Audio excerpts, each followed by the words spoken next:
Ladies and gentlemen, the 2014 South Australian Businesswoman of the Year is Erma Ranieri.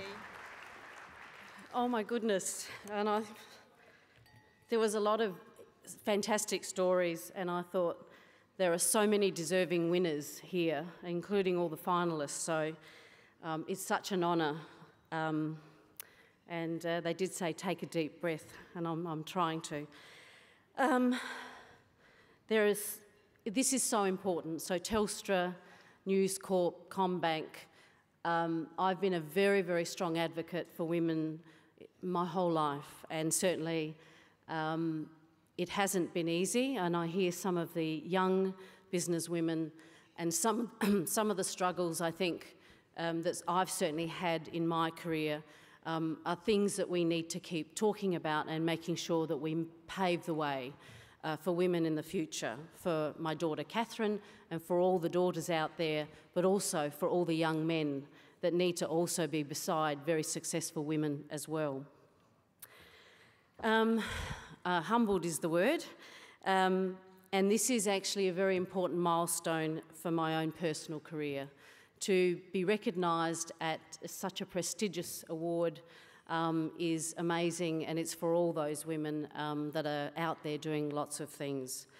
It is really a recognition of women who are courageous enough to do it their way. And that is my story. I hope to be called back to my high school because the career counsellor said that I should just continue with my commercial course.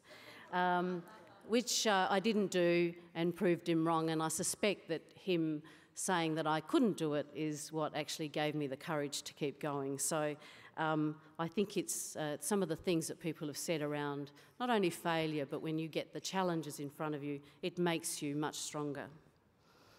I've already talked a lot about drive and passion for change, and I think change is the only constant that we'll have. And I strongly believe women are good at this. I, like many of you, was juggling a career and children, and I can proudly say they're two wonderful children in wonderful careers, but for those women in the room and men that have helped and also raised children, it's not easy.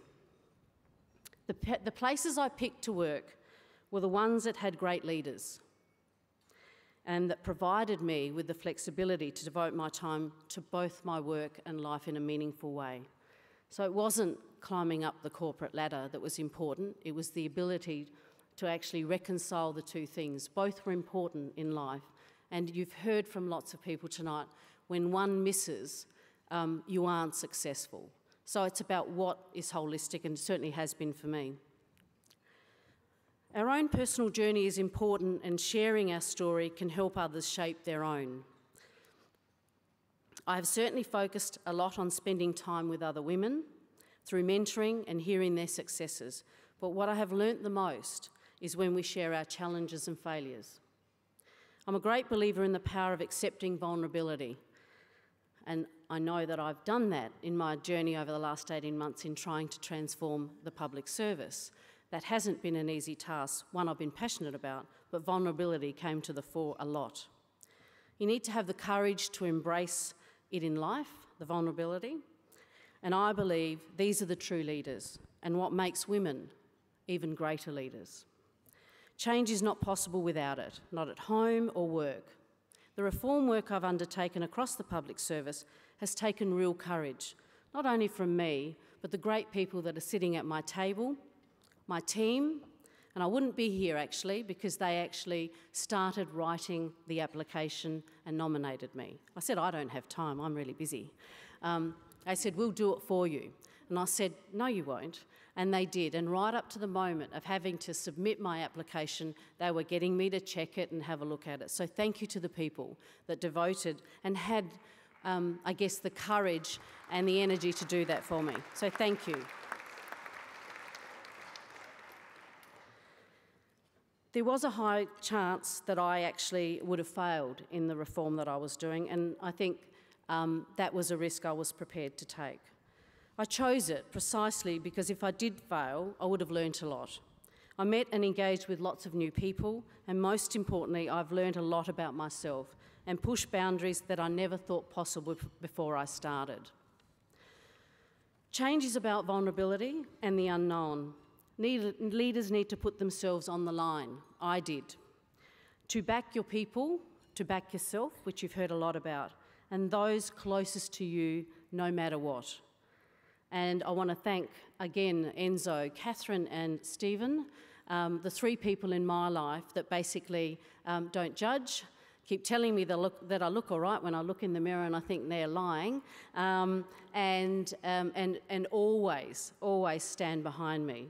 They are my rock, and if they weren't there, I know I wouldn't be a success. I've learnt not to compromise my own personal values, and this is sort of my final message, and strive for what I believe in.